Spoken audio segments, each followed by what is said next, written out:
মাদক বিরোধী দিবস এবং আজকে হচ্ছে 26শে জুন, যেটা আমাদের ওয়ার্ল্ডের সব আমাদের অ্যান্টি ড্রাগস ডে নামে আমরা সেলিব্রেশন করা হয়।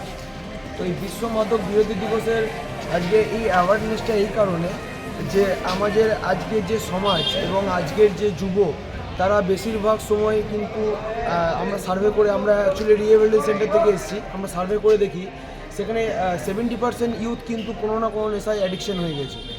সে মাদক বলুন বা আজকের যেটা হচ্ছে আমাদের সবার কাছে গুরুত্বপূর্ণ স্মার্টফোন, সেটাতে মোবাইল অ্যাডিকশন, গেম অ্যাডিকশন, তারা কিন্তু জীবনের সব প্রায়োরিটিগুলোকে মিস করে এই অ্যাডিকশনের মধ্যে ঢুকে যাচ্ছে। এবং এই অ্যাডিকশনের মধ্যে ঢুকে যাওয়ার পরে তারা বুঝতেও পারছে না তাদের জীবনটা কোথায় রসাতলে চলে যাচ্ছে। তো আজকের দিনে এটাই মানুষের কাছে অ্যাওয়ারনেস যে আপনারা সচেতন হন। এবং অনেকের বাড়ির লোক আমরা এরকম সার্ভে করে দেখেছি যে না আমার ছেলেটা এটা খাচ্ছে না, আমার ছেলেটা এটা খাচ্ছে, একটু খাচ্ছে, এই বলে কিন্তু তাকে জায়গাটা ফার্স্টে দেওয়া হয়।